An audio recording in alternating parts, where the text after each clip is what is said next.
إلى هذه وهلقنا صلى على حضرة النبي المصطفى رسول الله صلى الله عليه وسلم وإليه ونمن الأمر المرسلين ولا الشهاد والسلين والملائكة المقربين خصوصا صحن الأكبر مبجني البغدادي وخصوصا yang santri malam Syekh Abdul Halim Al-Busra membaik kebenaran buat jumpa dirati mualim Al-Fatihah.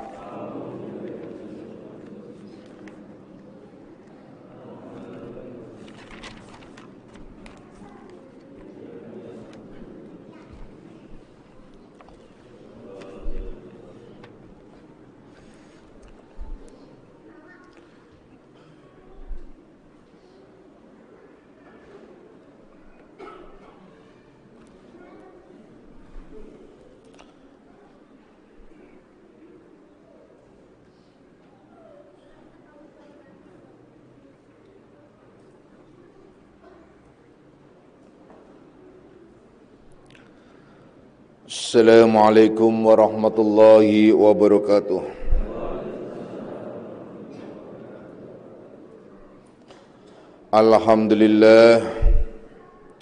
Alhamdulillahilladzi karrama bani adama wastafa minhumul ulama wa akhtara aidan minhumuz zuhada wal hukama wal kurama wa faddala minhumul arifina billahi wassifat wal asma' wa azzakum lazzatal mahabbati wa dhalahum haqiqatil asya'i minal ardi wassama wassalatu wassalamu ala sayyidina Muhammadin khatamil anbiya alladhi khuliqa min zatihi wa minhu jami'ul asya wa ala alihi wa ashabi sadatil awliya wa ala tabi'in wa tabi'it tabi'in lahum bi ihsanin ila yaumil jaza.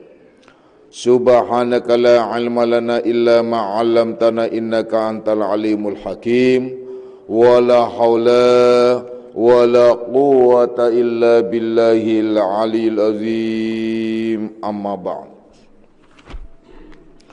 Ma'asyiras salikin, kaum bapak dan kaum ibu jamaah pesantren Akmaliyah, anak-anak rohani aku semuanya, baik yang hadir secara jasmani maupun nafsani, baik yang mendengarkan langsung di pesantren Akmaliyah maupun yang melalui radio online Akmaliyah.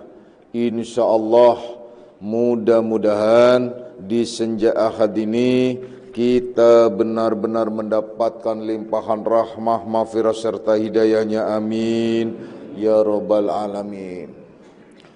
Anak-anakku semuanya, mari kita lanjutkan kajian kita di dalam membahas kitab Ihya Ulumuddin dan kitab Siyarus Salikin, di mana kita sedang membahas tentang afatul lisan yang jumlahnya ialah ada 20 afatul lisan pada babur rabi fi afatul lisan, yakni pada bab yang keempat itu menjelaskan tentang afatul lisan, dan afatul lisan di sini ada 20 ya. Ada 20 ya. Dari 1 sampai 5 sampai 14 sudah dijelaskan. Terakhir 14 itu ialah mengenai kizib, mengenai kedustaan, kebohongan, dan ada beberapa kebohongan yang diperkenankan atau yang disebut ialah bohong putih alias tauriyah. Itu sudah dalam penjelasan. Sekarang kita masuk kepada afatul khamisah asyara, yaitu al-ghibah. Afat yang kelima itu, yang ke-15 itu ialah tentang ghibah. Ya, kemarin singgung sedikit. Di dalam pengertian hibah juga ada, ya, ada hibah itu yang diperkenankan. Bahkan di sini dicantumkan ada 6, ya. Ada 6 perkara hibah yang diperbolehkan, yang diperkenankan, tapi itu nanti uraiannya, penjelasannya. Kita akan mengawali tentang ghibah ini ialah dari firman Allah Subhanahu wa taala yang pada awalnya ya ayyuhalladzina amanujtanibu katsiran minaz-zanni inna ba'daz-zanni ismun, yakni wahai orang-orang yang beriman, ijtanibu katsiran minaz-zanni, jadi jauhilah kamu daripada zon, sangka atau purba sangka gitu. Karena sebagian daripada purba sangka itu, zon itu ialah dosa. Wala yaghtab ba'dukum ba'dun. Kemudian jangan di antara kalian satu dengan yang lainnya itu selalu mencari-cari kesalahan, yaitu termasuk menghibah, membicarakan kekurangannya. Ayuhibbu ahadukum, apakah kamu suka jika di antara kamu itu ayyakula lahma, yakni bahwa di antara kamu itu ialah mau memakan daging akhihi, yaitu daging saudaranya, maitan, yaitu yang sudah mati. Fakarih tumuhu, tentu saja kamu itu tidak menyukainya. Jadi kalau di dalam Al-Quran menjelaskan hibah itu sama saja memakan daging bangkai saudaranya. Kebayang gak sih? Nih, kalian bayangin. Kalau ada orang, kalian kan denger tuh, sering tuh, ya, sering denger ada yang waktu itu sempat fenomenal ya, cerita, wow, viral bahkan kalau sekarang istilahnya, dulu belum lama sih, yaitu seorang pemuda, ya, seorang pemuda yang membunuh teman kencannya itu. Tapi setelah dilihat teman kencannya itu ternyata bukan perempuan, laki-laki. Gitu loh. Ya. Seorang pemuda membunuh teman kencannya seorang laki-laki. Ya. Kemudian bunuhnya dimutilasi. Nah itu, dimutilasi itu, rame tuh, ya, rame. Sampai menjadi wah luar biasa lah. Nah, itu. Udah. Yang kita garis bawahi, dosa enggak? Dosa. Rame enggak? Rame orang membicarakan. Dosanya ya udah, jangankan nanti di akhirat, di dunia aja sudah dipenjara. Ini baru membunuh dan mutilasi. Kemudian ada contoh lain lagi. Sempat heboh juga, pokoknya mengisi ya halaman-halaman media. Nah, yaitu yang terkenal dari Jawa Tengah apa dari mana, yang namanya Sumanto. Nah, itulah. Pasti ingat ya, Sumanto tuh. Dengan alasan apa? Dia nggak alasan apa-apa, alasannya karena dia miskin, nggak ada lagi, ya dia makannya daging nenek-nenek. Nah itu bagusnya nenek-nenek dia daging. Makan, dosa nggak? Dosa. Nah itu lah. Dah dosa itu aja. Apalagi belum lama juga, aja mungkin 1 atau 2 tahun yang lalu kali. Tukang ojek pada makan tapi nggak tahu tuh. Ya, pada makan apa? Sop ayam. Soto apa sop nggak tahu lah. Deket sini nih, bakso, sop, soto nggak tahu lah. Pada makan pokoknya. Karena apa? Harganya lebih murah. Ini murah-murah, bahkan ada yang gratis. Itu dekat Kampung Rambutan. Ya, dekat Kampung Rambutan tuh. Nah itu loh. Nah. Yang sekarang dibongkar ya, sekarang dibongkar. Kalau kalian ke Kampung Rambutan sekarang udah dibongkar karena apa? Sudah ada untuk LRT apa MRT itu ya. Nah, LRT kali. Nah, itu di situ dia itu memutilasi juga gitu. Satu heran juga ya. Nah, herannya itu, oh kok bisa ya mutilasi? Ya memang karakternya manusia tuh bisa-bisa aja. Kalian juga setiap saat mutilasi, ibu-ibu terutama mutilasi ayam, mutilasi makan tuh, senang banget makan mutilasi ayam kan, gitu. Makanya saya kalau udah lihat sop ayam lagi ceker segala macam, udah inget mutilasi, udah nggak jadi nggak makan. Tapi ibu-ibu senang banget mutilasi ayam, rasanya gemes. Itu mungkin gemes sama karena mau ngapain suami nggak dapat ya udah ke ayam aja. Itu mutilasi ya, itu mutilasi ayam tuh. Udah, nah tuh. di itu apa tadi, jadi malah dijual itu dagingnya, jadi apa tuh soto apa-apalah pokoknya, karena di situ di apa tuh namanya di dagangan itu pada heboh setelah ketahuan heboh gitu. Itu dosa dosanya besar, tapi ada yang lebih besar lagi, dia tanpa makan tanpa apa sama, itu apa, orang yang hibah. Lebih dosanya lebih besar dari yang tadi saya uraikan. Karena apa? Di sini di Al-Qur'an menjelaskan bahwasanya orang yang menghibah itu sama saja memakan daging bangkai saudaranya. Tuh. Makanya jangan suka cari-cari kesalahan orang lain. Ngapain sih? Sibuk banget cari-cari kesalahan orang lain, emang diri sendiri nggak ada kesalahan apa? Sibukkanlah cari kesalahan diri sendiri. Kalau mau mencari kebaikan orang lain yang suka bisa ditiru gitu loh. Oh itu baik banget, cari itu kebaikannya, kemudian kita tiru, copy paste tuh, ya. Itu seharusnya. Tapi ini banyak orang seneng banget gitu loh, dikit-dikit colek-colek, si itu ini dan begitu. Heran dulu ya, si itu kenapa jalannya kok cingkek gitu loh. Jalan aja dibahas gitu loh.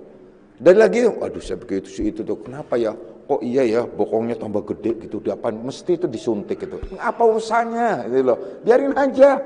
Mau bokongnya gede kayak apa, kayak masa bodoh gitu aja kan. Udah malah kalian, wih cakep juga ya, kalau bisa ngikutin. Tapi jangan disuntik juga. Ternyata nggak disuntik. Dia tanya, enggak saya nggak disuntik bokong, kenapa? Nambel doang pakai itu, pakai baskom gitu. Nah gitu ya. Udah, jadi nggak usah pikirin ngapain sih, coba deh, rugi, sudah rugi lahir batin, nggak dapet apa-apa, dapetnya malah sama saja kita makan daging bangkai saudara kita, terus ngapain? Ya, ini mama nih kebanyakan nih, kalau sini kan bukan mama ya, di sini kan apa sih, kaum wanita. Mama tuh sono mama. Kalau mama itu kulitnya sutra, gitu loh. Kalau kalian kan kulitnya nggak sutra belum, gitu. Mama sutra gitu, kisut rata. Kulitnya kisut dan rata ya, sutra disebutnya, ampun dah. Jadi kalau kalian kulitnya sudah menjurus sutra, itu tanda-tandanya kalian sudah siap dipanggil gitu ya. Nah, sutra. Nah. Dah, kita lanjutkan. Jadi hibah itu di sini disebutkan sama saja memakan daging bangkai saudaranya. Kemudian Rasulullah sallallahu alaihi wasallam juga bersabda, wala tahasadu wala tabaghadu wala yaghdabadukum ba'dun. Yakni di sini dijelaskan bahwasanya kamu itu janganlah suka menghasut ya. Kamu jangan suka dengki, jangan suka menghasut, jangan suka saling membenci juga jangan, dan jangan pula di antara kalian satu dengan yang lainnya tuh suka mengumpat ya.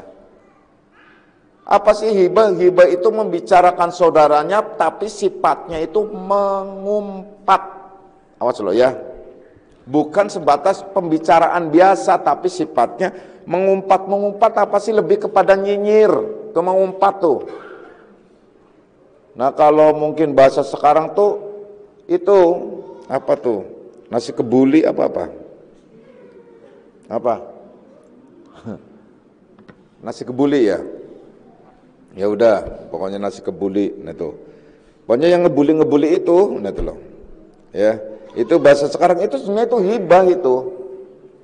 Baik di hadapan orangnya atau tidak di hadapan, itu mengumpat. Mengumpat ya.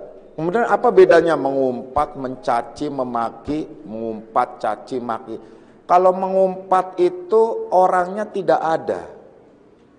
Mencaci dan memaki itu orangnya bisa jadi ada dan bisa jadi tidak. Nah, itu.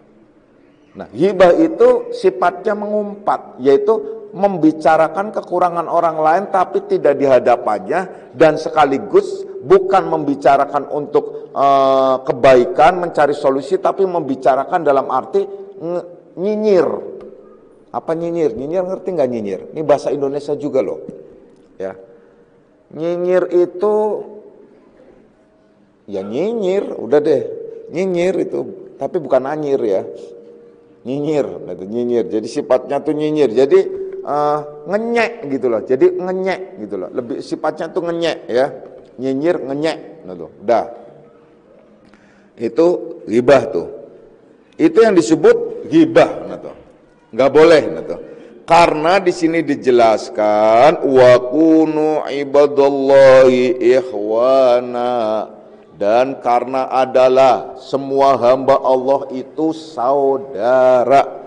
Semua hamba Allah itu saudara dan telah dijadikan oleh Allah bahwa segala hambanya itulah menjadi saudara. Nah tuh. Jadi Allah telah menjadikan hamba-hamba Allah itu sebagai saudara-saudara di antara satu dengan yang lainnya. Jadi nggak usah dirinya itu merasa lebih dan lain sebagainya. Kenapa? Karena saya keturunan A, keturunan B, dia kan enggak, terus nyinyir. Alah, saya pikir ada lagi yang datang, saya kan keturunan Nabi, saya kan Sayyidah, saya kan Sayyid. Gue keturunan Nabi asli. Kenapa? Ibnu Adam. Ya anak cucu Adam kan, kita anak Nabi, nah, anak cucunya Adam. Nggak ada kalau udah berbicara masalah keturunan-keturunan Nabi dan lain sebagainya. Itu sengaja Allah memupus keturunan itu supaya tidak ada orang mengklaim. Nah, tuh. Tapi sekarang orang mengklaim itu nggak ada. Nah, tuh. Kenapa? Ayo kita urut mulai dari anak pertama Zainab, terus siapa lagi? Ruqayyah, siapa lagi? Ummu Kulsum atau Umi Kalsum, sebenarnya Ummu Kulsum itu loh. Kemudian siapa lagi? Terakhir adalah Fatimah. Nah, Zainab meninggal, punya anak. Nah, sempat enggak? Nah, itu. Kemudian Ruqayyah punya anak satu dari Utsman. Gitu. Kemudian akhirnya meninggal juga. Nah itu loh, anaknya meninggal tuh Rasulullah masih ada. Jadi meninggalnya tuh hampir rata-rata tuh di bawah 40 tahun loh. Anak-anak yang yang perempuan itu. Kalau Fatimah itu agak tuaan dikit, tapi masih di bawah 40 tahun juga. Nah itu loh. Karena setengah tahun setelah Rasulullah meninggal baru meninggal. Coba kemana? Kita urut lagi itu. Kemudian Ruqayyah itu menjadi istrinya. Kalau yang pertama itu adalah dengan masih menikah dengan masih saudara, ya saudara sepupu, ya Zainab itu. Nah, sedangkan Ruqayyah itu menikah dengan Sayyidina Utsman. Nah, kemudian setelah menikah dengan Sayyidina Utsman, dia punya anak satu meninggal. Setelah meninggal, kemudian tidak lama lagi akhirnya dinikahkan oleh Rasulullah, yaitu dengan adiknya yang namanya Ummu Kulsum, tidak punya anak. Nah, ini namanya turun ranjang, makanya boleh turun ranjang dari kakak ke adiknya itu boleh. Makanya Utsman itu dijuluki Zunnur Ain, yaitu orang yang mendapatkan dua cahaya, gitu loh. Karena anak-anak Rasul itu loh dua cahaya. Nah, udah setelah itu baru di bawahnya lagi akhirnya itu juga Ruqayyah nggak punya anak, meninggal juga. Nah, itu loh, meninggal juga. Artinya nggak lama dia menikah juga meninggal, kurang lebih sekitar 2 tahunan atau berapa kemudian meninggal. Nah, setelah itu di bawahnya lagi baru Fatimah anak bontot itu yang perempuan. Nah ya, kalau yang bontotnya banget itu yang dari Khadijah itu. Karena dari Khadijah itu jumlahnya ada 6. Nah, yang laki-laki yang pertama namanya Qasim. Nah, itu meninggal umur 2 tahunan. Umur 2 tahun sebelum Rasulullah menjadi nabi, diangkat Rasul. Nah, itu loh. Kemudian yang kedua namanya Abdullah. Meninggal bahkan umur 70 hari, gitu loh. Ya, 70 hari itu meninggal gitu loh. Jadi tidak sampai. Jadi meninggal itu pada saat Rasulullah itu dia kenabiannya udah masuk ke dekade kenabian gitu, beliau sudah diangkat nabi, jadi Rasul. Itu meninggal juga, meninggal juga, makanya disebut dia juga disebut sebagai selain dari Abdullah, kalau Rasulullah suka dijuluki dipanggil Abul Qasim karena itu bapaknya Qasim, gitu loh. Nah, ini Abdullah ini juga ini adalah sudah meninggalnya itu umur 70 hari 70 harian gitu loh. Itu meninggal gitu. Berarti sekitar 2 bulan sekian gitu. Nah, sedangkan yang terakhir sekitar umur 2 tahunan atau 18 bulan kurang lebihnya, 18 bulan sampai 2 tahunan itu namanya Ibrahim. Nah, itu yang akhirnya terjadi peristiwa gerhana matahari ya, berbarengan. Itu yang terakhir. Anak yang terakhir yang dari Maria Al-Qibtiyah. Maria Al-Qibtiyah itu seorang budak yang diberi atau hadiah dari Raja Mesir, yaitu dikasih ke Rasul karena dia itu piawe, cantik dan membantu kegiatan di rumah tangganya Rasulullah mengambil ia adalah sebagai istri dan jadilah ia punya anak yang namanya Ibrahim, meninggal juga. Tapi kelihatan Rasulullah itu sedih sampai meneteskan air mata, tapi beliau juga menyerahkan kembali bahwa kesedihannya itu bukan karena hal-hal lain, tapi ia selalu menerima tentang ketetapan-ketetapan Allah. Nah, jadi anak-anaknya itu meninggal, cucunya, yang nama cucunya Rasul yang terkenal yaitu Hasan Hussein, dan di bawahnya ada satu lagi 3 itu Fatimah itu juga meninggal. Jadi sengaja ditutup semuanya jalur supaya tidak ada pengkleman. Karena rata-rata kalau anak laki-laki itu para terdahulu itu melanjutkan. Sengaja karena ini adalah untuk menutup sebagai khotamun nabiyyin, nabi terakhir. Jadi udah nggak ada di bawahnya nabi lagi. Nggak ada di bawahnya nabi lagi, makanya sengaja ditutup anak laki-laki itu semuanya meninggal. Nah, meninggal jadi tidak ada. Kalau dari dulu kan seperti Zakaria, Yahya, kemudian dari seperti kakak berade ya, seperti Musa, Harun dan seterusnya banyak ya. Jadi banyak sekali. Contoh lain lagi Nabi Daud, kemudian Nabi Sulaiman anaknya Daud, yaitu raja dulu adalah nabi itu sekaligus juga menjadi raja semua. Itu kan contoh. Nah ya, kalau Nabiullah Adam diteruskan oleh Nabi Sis dan selanjutnya. Jadi itu sengaja ditutup. Jadi sebenarnya adalah tidak ada keturunan langsung dari Rasulullah Sallallahu Alaihi Wasallam. Kalau hanya kemudian mengklaim keturunan karena dari bangsa Arab, ya boleh sajalah, silakan. Tapi pengklaiman itu tidak benar ya, tidak benar. Kita tidak terlalu jauh ya ke sana ya. Tidak terlalu jauh ke sana supaya kita jangan tidak terlalu jauh juga nanti ya, membicarakan yang sebenarnya tidak terlalu ya, tidak harus kita bahas di sini. Kita sedang membicarakan tentang ghibah di sini ya, bahwa hibah. Jadi di dalam hadis Rasulullah Sallallahu Alaihi Wasallam juga menyatakan iyyakum wal ghibat. Artinya awas, hati-hati tentang hibah. Karena apa? Al ghibatu asyaddu minaz zina. Bahwa hibah itu ialah dosanya lebih besar daripada zina. Di sini malah dilanjutkan apabila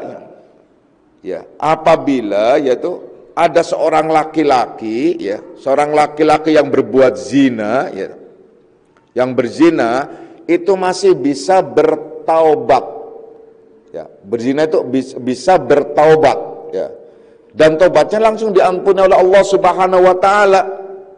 Sementara ghibah bisa bertaubat tapi ampunannya dipending oleh Allah sebelum dia menyelesaikan dengan orang yang dihibai. Nah, itu persoalannya tuh, bahayanya.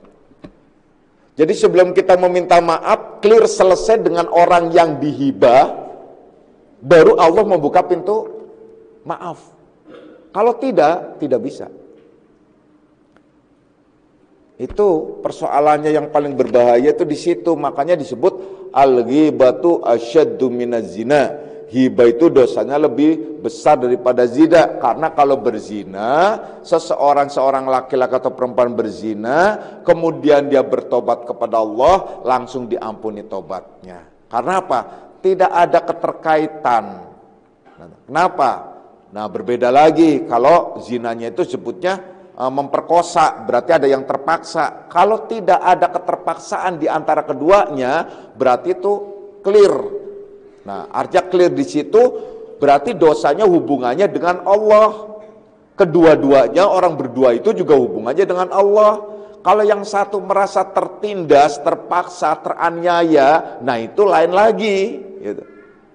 Zina itu. Gitu.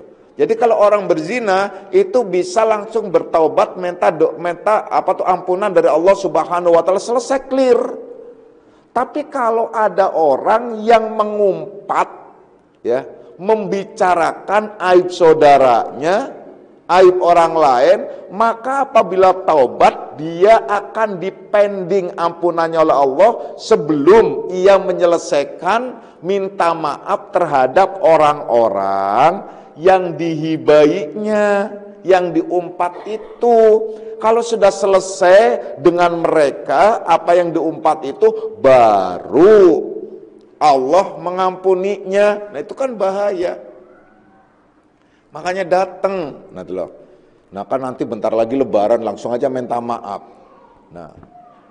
Nah makanya kalau lebaran itu tolong maafin ya, lahir batin maafin, barangkali saya pernah salah, entah itulah saya ngomong keburukanmu dan sebagainya. Itu harus jelas sebenarnya. Lebaran cuma selesai. Itu kan susah sudah. Apalagi orang Jawa sama orang Sunda ketemu nggak sampai-sampai, ya kan? Orang Sunda begini, orang Jawanya begini, ya kan? Orang Jawanya orang Sundanya kesini, orang Jawanya begini, ya kan? Nggak ketemu-temu tuh orang Jawa sama orang Sunda kalau salaman. Percaya deh, coba deh praktekin, ya. Nah, jadi pada saat berbicara, ya, pada saat meminta maaf tuh sebaiknya kalau kepengen lebih jelas lagi, ya resiko disebelin lagi nggak apa-apa.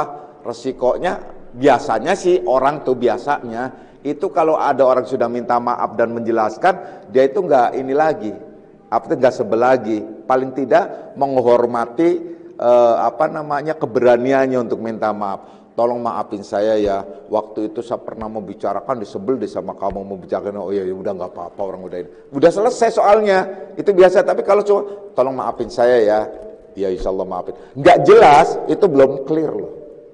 Awas loh, belum clear loh sebenarnya. Kenapa? Karena nggak jelas, itu general, umum sifatnya. Ya udah sama aja, apalagi sekarang sama Idul Fitri, ya. Udah nggak perlu datang lagi, kenapa? Udah langsung WA, Brios sudah. Minta maaf selamat hari raya Idul Fitri, minta maaf lahir batin, udah gitu loh. Apalagi itu dengan kata-kata macam copy paste, ya sih kata-katanya romantis, tetapi apa ya orangnya itu seromantis itu, ya kagak orang copy paste, gitu loh. Nah, kopas doang. Nah itu kan, itu bos gitu loh. Udah langsung deh, udah nggak perlu datang lagi, nggak perlu silaturahmi lagi. Itu kan udah, ini dunia modern itu udah menghebat banget. Dulu kalau lebaran itu ada istilah kartu lebaran, itu datang ya. Nah kartu lebaran itu pengganti kan bergeser terus tuh. Mulai dulu datang saling minta maaf, anjang sana istilah orang Sunda ya. Nah udah jalan tuh. Anak adalah ketemu orang tua ketemu anak, semua dan tetangga atau teman-teman saling bersilaturahmi, saling ketemu. Setelah itu bergeser, cukup dengan kartu pos. Kartu pos hilang, bergeser lagi, cukup dengan SMS. SMS bergeser sekarang pakainya WA dan pakai gambar salaman. Nah udah. Kenapa? Itu teknologi bergeser semacam itu. Sah nggak minta maafnya? Ya sah sih sah, boleh-boleh saja. Tapi marem nggak? Nah itu soal marem itu. Nah tuh, soal maremnya yang nggak ketemu. Nah itu loh. Kenapa? Karena kan nyamannya apa sih? Nyamannya ialah bahwasanya Sebagaimana hadis yang menyatakan tasaffahu ayyadghibu angqulubikum. Jadi berjabatan tangan kamu pada saat berjabatan itu akan menghilangkan rasa kebencian di dalam hati. Jadi menghilangkan kemarahan, mengklirkan, membersihkan itu pada saat jabatan tangan. Kenapa? Di jabatan tangan itu ada energi antara satu dengan yang lainnya. Apalagi kalian jabatan tangan dengan saya, itu energi, ada energi khusus umpamanya. Berjabatan tangan kalian dengan para aulia, dengan para warasatul anbiya, dengan para ulama, itu apalagi ada yang menceritakan. Contohnya begini, jabatan tangan dengan para kekasih-kekasih Allah itulah sama dengan jabatan dengan Rasulullah sallallahu alaihi wasallam. Kenapa? Karena kan pasti berangkai. Sekarang saya jabatan contohnya dengan si A jabatan dengan si B, terus berurut aja jabatan dengan orang Arab, dengan sana orang Arabnya berjabat, akhirnya jabatan kenapa? Dengan Rasulullah. Itu berantainya itu semacam itu maksudnya jabatan tangan, sehingga ada rangkaian. Nah, jabatan tangan itu ada seremonial jabatan tangan, bukan jabatan tangannya itu gitu doang. Jabatan tangan cuma begini doang. Ya kalau antara laki-laki perempuan boleh jauh gitu ya. Tapi ini laki sama laki-laki begini doang. Perempuan begini doang. Ya udah kita main ini deh. Main pelak-pelakan udah. Nah itu jabatannya jabatan tangan, plak, jabatan tangan, tundukan. Kalau cuma tradisi di Indonesia, cuma yang muda cium tangan terhadap yang tua boleh. Nah itu loh. Kalau nggak cium tangan, ya nggak apa-apa. Kan tradisinya beda-beda. Kalau di Arab cuma ya tradisinya jabatan tangan semacam itu. Nah itu loh. Nah kalau di Jawa, di Sunda, di Eropa ya beda-beda tradisi. Nah makanya tradisi-tradisi yang biasa dilakukan boleh dilakukan, suka-suka saja. Pokoknya yang penting ialah jabatan tangan itu lebih baik ya. Kita kembali ya. Jadi bahwasanya di sini dijelaskan orang-orang yang melakukan membicarakan kekurangan orang lain, artinya mengumpat, itu memang sangat amat bahaya gitu. Sangat berbahaya di situ. Karena ghibah itu juga disebutkan bahwasanya ghibah itu hakikatnya ghibah itu bahwa engkau menyebutkan kekurangan manusia dengan cara sifatnya itu mengumpat, yaitu nyinyir. Nah, itu nyinyir. Nah, itu yang sebenarnya yang dikehendaki dengan ghibah. Makanya nanti akan ada penjelasan ghibah yang diperkenankan, yang diperbolehkan. Di sini dijelaskan bahwasanya haram hukumnya yaitu mengumpat orang yang haram loh, orang yang disebut orang yang soleh, apalagi mengumpat orang yang soleh. Waduh, saya pikir itu udah haramnya itu berlipat ganda itu. Mengumpat, sengaja mengumpat karena apa? Ngumpatnya itu akhirnya menjurus kepada fitnah. Itu udah haram itu hukumnya. Ya, itu udah haram hukumnya. Dan juga yang disebut ghibah juga itu ada dengan perkataan, juga ada dengan isyarat. Mas loh. Ada dengan perkataan, juga ada dengan isyarat. Jadi tidak sebatas dengan apa namanya? Hibah itu nih ya. Hibah ada dengan kata-kata. Perkataan tuh ada dengan isyarat, ada juga dengan perbuatan. Itu hibah. Nah ini yang kadang-kadang kalau dengan perkataan sudah jelas, dia sifatnya itu mengumpat, nyinyir. Dengan isyarat, yaitu sebagaimana orang kan kadang-kadang kita sedang berbicara, bahkan orangnya ada di sana, kemudian kita bisik-bisik atau dengan isyarat-isyarat tertentu, gitu. Isyarat-isyarat tertentu, entah dengan kedip mata, entah dengan membelokkan bibirnya atau dengan apa, itu kan sering terjadi. Itu isyarat, dan atau dengan isyarat lain, dengan kata-kata lain, seperti nama-nama atau dengan seperti nama-nama, isyarat nama-nama, julukan-julukan dan banyak lagi. Seperti kalimat-kalimat julukan-julukan itu juga masuk kategori hibah. Contohnya seperti si itu, si ini, dan macam-macam itu dengan isyarat julukan-julukan, itu juga hibah namanya. Tapi nanti akan ada penjelasan lainnya. Kemudian hibah itu juga masuk kategori perbuatan hibah, ya. Hibah itu adalah bisa jadi masuk dalam kategori perbuatan. Ya, perbuatan. Yaitu apa sih? Gitu. Hibah itu dalam perbuatan ini seperti meniru, ya, meniru kelakuannya, itu juga masuk dalam kategori hibah. Contoh, contoh, kalian tidak suka dengan orang yang jalannya goyang-goyang gitu semuanya, ya. Ya namanya jalan kan goyang-goyang, jalannya sambil gedek gitu. Udah jalan kan ada orang jalannya gini-gini. Seperti kalau laki-laki kan jalannya langsung, walaupun udah tua manggut-manggut begini. Tapi kalau perempuan kan jalannya kalau udah tua goyang, gede-gede itu rata-rata. Kalau itu perempuan coba deh, kalau perhatikan nenek-nenek itu kalau jalan tuh gini goyang. Itu rata-rata itu nenek. Kenapa? Karena udah ampun dah, udah nggak mau lagi ampun. Tapi kalau laki-laki nggak pernah gini, manggut-manggut langsung udah mau gitu. Jadi manggut-manggut. Nah, udah. Itu maksudnya kalau ada orang yang jalannya aneh atau kelakuannya aneh, kemudian kalian dalam cerita itu menirukan, itu loh si itu yang gua begini, itu juga hibah masuk kategorinya, ya. Jadi meniru-nirukan dalam bentuk perbuatan itu hibah, ya. Itu hibah disebutkan. Karena kalau isyarat itu adalah sifatnya ya dalam bentuk isyarat, gitu. Seperti memberitahukan tentang kejahatan-kejahatan orang-orang tertentu atau memberitahukan tentang aib orang yang tertentu itu, yaitu dengan berbagai macam bentuk yang kelakuan sifat dari orang yang dihibahkan, itu sifatnya itu juga dalam bentuk isyarat itu namanya. Nah, tapi kalau perbuatan itu menirukan itu tuh yang jalannya sengaja dipraktekkan, gitu loh. Itu juga bahaya, ya.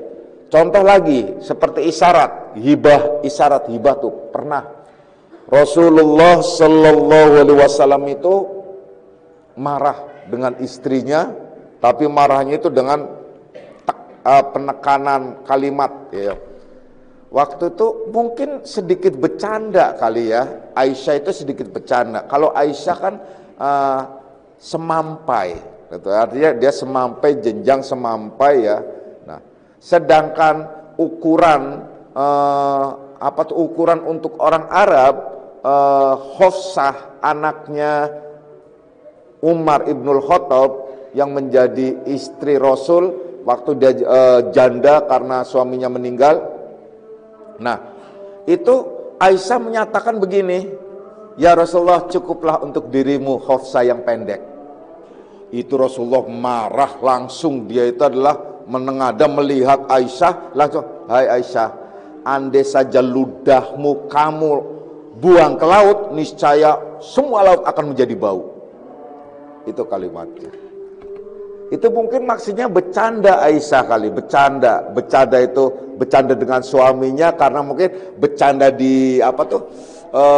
didasari oleh manja dan cemburu, ya. Tapi nggak layak, nggak pantas, gitu, ya. Aja nggak pantas, apalagi dengan istri suaminya, gitu loh. Itu udah nggak pantas lagi. Jadi nggak layak semacam itu. Itu Aisyah tuh pernah terjadi. Itu adalah dalam sebuah hadis riwayat itu dijelaskan semacam itu. Jadi nggak boleh sama sekali. Kemudian di sini juga dijelaskan mengumpat orang juga dengan hatimu, itu juga gak boleh, haram itu hukumnya. Sebel sama orang di sini ngumpat, wah dasar ini kamu ngumpati di sini dalam hati.